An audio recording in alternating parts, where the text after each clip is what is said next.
जय माँ कामाख्या दोस्तों, जय माँ बगलामुखी। आज हम बात करते हैं कि ग्रह कितने होते हैं, इनकी क्या क्या प्रकृति होती है, किस नेचर के ये होते हैं और कैसे ग्रहों की भाषा समझ के, ग्रहों की चाल समझ के अपन अपने जीवन को एक नई दिशा दे सकते हैं। तो सबसे पहले अपने को जानने की ज़रूरत है कि किस ग्रह की प्रकृति किस तरह की है, किस तरह का जो ग्रह है उसका नेचर क्या है, ग्रह का लिंग क्या है, प्रकार क्या है और किस तरह से वो अपने को लाइफ में इफ़ेक्ट्स करते हैं। उसके बाद में अपन चर्चा करेंगे कि ग्रहों की 9 ग्रह जो हैं इनको कैसे घरेलू उपाय, घर पे एक साधारण सा उपाय करके अपन 9 ग्रहों को शांत कर सकते हैं। तो सर चलिए बात करते हैं सबसे पहले 9 ग्रह कौन कौन से होते हैं और उनकी क्या प्रकृति होती है। तो जैसा आप सब जानते हैं कि अपने यूनिवर्स में 9 ग्रहों को मान्यता दी गई है। होने को ग्रह हो सकते हैं कि वाद विवाद है, कुछ और भी ग्रह साइंटिस्ट ने सर्च किए हैं, लेकिन अपन उनके बारे में बात नहीं करते। ज्योतिष शास्त्र में 9 ग्रहों को प्रमुखता दी गई है और वो है सूर्य, चंद्रमा, मंगल, बुध, गुरु, शुक्र, शनि, राहु और केतु। इनमें से राहु और केतु जो है इनका कोई अस्तित्व नहीं है, लेकिन इनको 6 जो ग्रह है इनका 9 ग्रहों का मनुष्य के जीवन पे डायरेक्टली पूरा प्रभाव रहता है, पूरा इफेक्ट रहता है। तो कहा जाए तो इनमें से सूर्य है, मंगल है, राहु है, ये पुल्लिंग होते हैं, ये पुरुष प्रधान ग्रह होते हैं। गुरु जो है ये पुरुष प्रधान ग्रह होते हैं। इनमें चंद्रमा है, शुक्र जो है ये एक स्त्री प्रधान ग्रह है, सौम्य ग्रह इनको कहा जाता है। साथ ही साथ बुध और शनि जो है ये नपुंसक ग्रह हैं। तो इनमें से कुछ ग्रह क्रूर होते हैं, कुछ ग्रह सौम्य होते हैं, यानी कि जो जीवन के लिए अच्छा प्रभाव देते हैं हर कंडीशन में। तो जानते हैं कौन कौन से ग्रह जो हैं वो सौम्य है, कौन कौन से क्रूर रहते हैं। तो कहा जाए कि सूर्य, मंगल, राहु, केतु और शनि इनको क्रूर ग्रह कहा गया है, क्योंकि इनका जो दृष्टि होती है वो इंसान को काफ़ी प्रॉब्लम्स क्रिएट करती हैं। लेकिन ऐसा ज़रूरी भी नहीं है कि हर ग्रह क्रूर ही हो और वो बुरा ही करे, क्योंकि यही ग्रह आपको लाइफ में बहुत सी चीज़ें, अगर ये बेनिफिशियल कंडीशन में है तो आपको बहुत बेनिफिट भी दे जाते हैं। तो वो एक अलग मैटर है, वो एक लंबे विस्तार से चर्चा करने का विषय है। अभी अपन बात करते हैं कि क्रूर ग्रह की। तो ये 4 ग्रह अपने क्रूर ग्रह में हो गई। इसके साथ ही साथ बुध, गुरु, शुक्र, चंद्रमा, इनको जो है अपने को जो सौम्य ग्रह का दर्जा दिया गया है। इनमें से बुध ग्रह जो है वो थोड़ा सा मिश्रित प्रवृत्ति का हो सकता है, ठीक है। तो ये अपने ग्रहों की प्रकृति हो गई। अब इनके तत्व जो होते हैं इनमें से कौन कौन होते हैं। सूर्य, मंगल जो है वो इनका जो तत्व होता है वो स्वर्ण होता है, वो स्वर्ण होता है। चंद्रमा और शुक्र जो है इनका धातु जो है वो जो चांदी होती है, ठीक है, क्योंकि ये समृद्ध जल तत्व है और ये इनका जो धातु है वो चांदी होती है।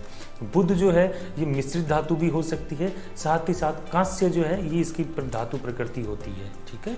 इसके अलावा शनि जो है और राहु जो है और केतु है, इन तीनों की जो धातु है वो लोहा होता है।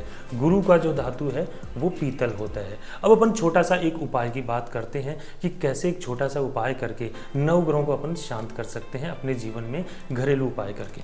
तो इसके लिए आपको कुछ बड़ा करने की ज़रूरत नहीं है। एक मात्र जल से, कहते हैं जल है तो जीवन है, जल के बिना जीवन में कुछ भी नहीं है, जल जीवन का आधार है। तो इसी जल से आप देखेंगे कि कैसे 9 ग्रहों को अपन शांत कर सकते हैं, कैसे उनको स्ट्रॉन्ग कर सकते हैं, अगर कैसे मैलेफिक कंडीशन से उनको बेनिफिशियल कंडीशन तक अपन लेके आ सकते हैं।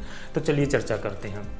अगर किसी की कुंडली में सूर्य ग्रह अगर कमज़ोर है तो उस इंसान को सूर्य को तांबे के बर्तन में जल अगर आप अर्पित करते हैं, जल की अर्घ देते हैं, तो इससे सूर्य ग्रह आपका मजबूत हो जाता है। चंद्रमा अगर किसी का वीक है तो आपको शिवलिंग पे जल चढ़ाना चाहिए, इससे आपका चंद्रमा जो है वो मजबूत हो जाता है। मंगल करने के लिए आपको तांबे के बर्तन में या आपको शिवलिंग के ऊपर जल के अंदर मंगल को स्ट्रॉन्ग करने के लिए आप शिवलिंग के ऊपर पानी में चंदन मिला के आप उनको शिवलिंग को चढ़ा सकते हैं। इससे आपका मंगल ग्रह स्ट्रॉन्ग हो जाता है। इसी तरीके से बुध ग्रह जो है उसको मजबूत करने के लिए आप शिवलिंग पे हरी मूंग चढ़ा सकते हैं, इससे बुध ग्रह मजबूत हो जाता है। गुरु को मजबूत अगर करना है तो केले के पेड़ में आप पानी देना स्टार्ट कर दीजिए, तो इससे गुरु है वो पीतल के वो स्ट्रॉन्ग हो जाता है। और पानी जो है अगर आप पीतल के बर्तन में आप केले के पेड़ में चढ़ाते हैं तो इससे गुरु जो है वो स्ट्रांग हो जाता है। इसी तरीके से अगर शुक्र को मजबूत करना है तो शिवलिंग के ऊपर पानी में शहद मिला के अगर आप चढ़ाते हैं तो इससे शुक्र ग्रह स्ट्रांग हो जाएगा। और शनि को स्ट्रांग करने के लिए आपको पीपल के पेड़ में मीठा जल चढ़ाना शुरू कर देना चाहिए, इससे आपका शनि स्ट्रांग हो जाएगा। तो इसी तरीके से जल जो है इनकी एक छोटी सी उपाय करके अपन 9 ग्रहों को अपने फेवर में किया जा सकता है। जल है हर किसी तत्व के साथ में उसकी प्रकृति को भी बदल देता है। जैसे सपोज कीजिए अगर जैसे आप पानी पीते हैं तो अगर आप तांबे के बर्तन में पानी पीना स्टार्ट कर देते हैं तो इससे आपका सूर्य और जो मंगल है वो स्ट्रांग हो जाता है। इसी तरीके से अगर आप चांदी के बर्तन में पानी पीना स्टार्ट कर देंगे तो इससे आपका चंद्रमा भी स्ट्रांग हो जाएगा। और इसी तरीके से अगर आपको गुरु को स्ट्रांग करना है, पीतल के बर्तन में अगर पानी पीना स्टार्ट कर देते हैं तो इससे गुरु ग्रह भी मजबूत हो जाएगा। साथ ही साथ चांदी के बर्तन में जैसे आपने कुछ चंद्रमा मजबूत होता है पानी पीने से, उसी तरीके से कि चांदी के बर्तन में पानी पीने से शुक्र ग्रह भी मजबूत हो जाता है। और अगर आपका राहु, केतु और शनि वीक है तो इसके लिए आपको मिट्टी के बर्तन में पानी पीना स्टार्ट कर देना चाहिए।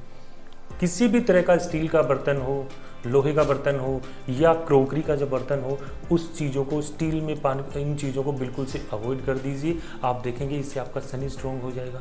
तो ऐसे ही कुछ छोटे छोटे उपाय करके आप अपने जीवन में बदलाव ला सकते हैं और 9 ग्रह हैं उनको स्ट्रांग बना सकते हैं। तो ऐसे उपाय जानने के लिए आप हमारे चैनल को सब्सक्राइब जरूर कीजिएगा और बेल आइकन पर जरूर क्लिक कीजिएगा जिससे आपको नोटिफिकेशन मिल सके। इसी तरीके के ईजी और सरल और असरदार उपाय के साथ हम आपसे फिर मिलेंगे। जय माँ कामाख्या, जय माँ बगलामुखी।